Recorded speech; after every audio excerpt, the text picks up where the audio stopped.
Hello mga kachuris! Welcome back to my cooking vlog, and for today's video is magluluto tayo ng chicken pochero. Time check is 7 a.m. Baon ng mga kids ko.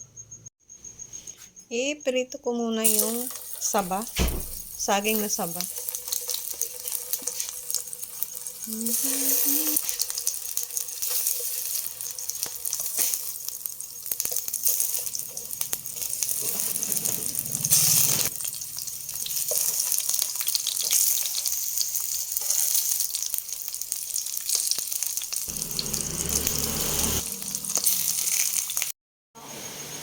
Naprito ko na yung banana. Hanguin natin para naman mag-gisa-gisa na tayo. Wang ba? Sayang.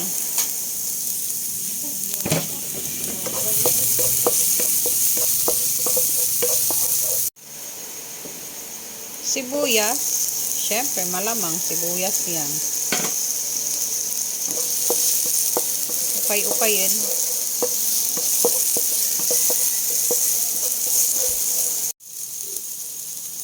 Ilagay na natin yung ating chicken.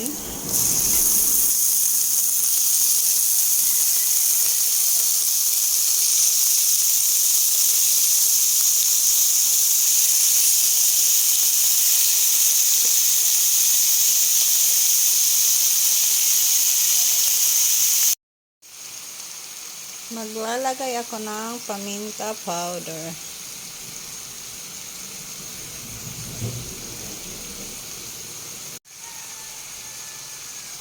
Asin. Ang ating special na pampasarap ay magic sarap. Baka naman, charot.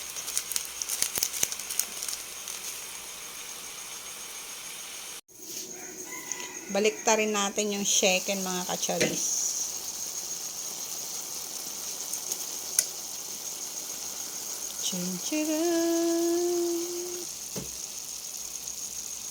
Na mga kacharis, binaliktad ko na, hindi ko na binidyoan para hindi tayo umabot ng Pasko. Charot. Takpan ulit. Kasi anong oras na?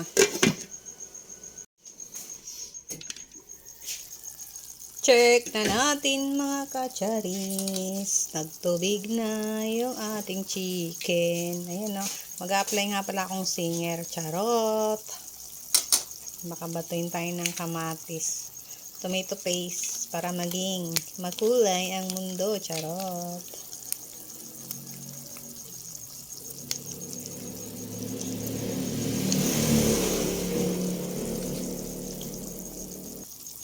Chirin para makulay yung ating pochero.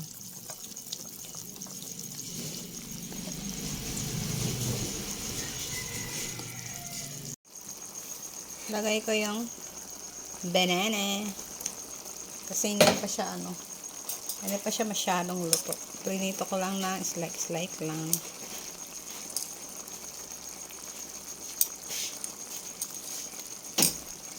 Takpan ulit. Next. Lagay tayo ng original style tomato sauce. Half lang mga kachoris.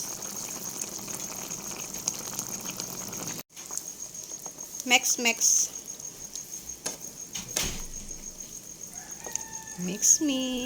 Then lagay na natin yung ating bell pepper. Wala pala akong Baguio beans mga kacharis kasi binili ko to kahapon. Grabe, sobrang lakas ng ulan nung pag-uwi ko.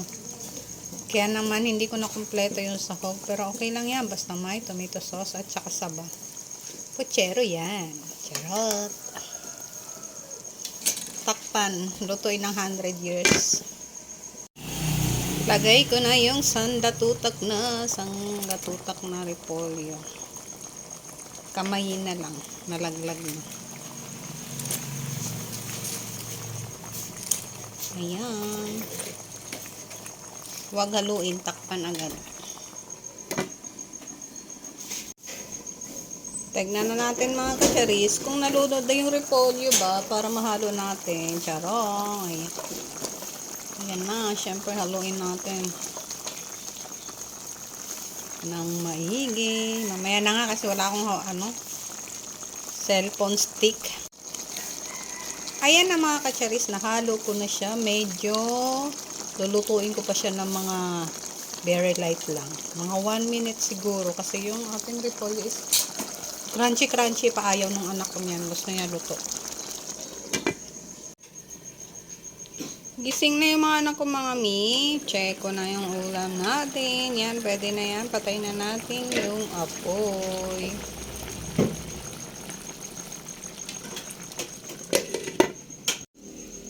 Chicken pochera. Yummy. Kain tayo.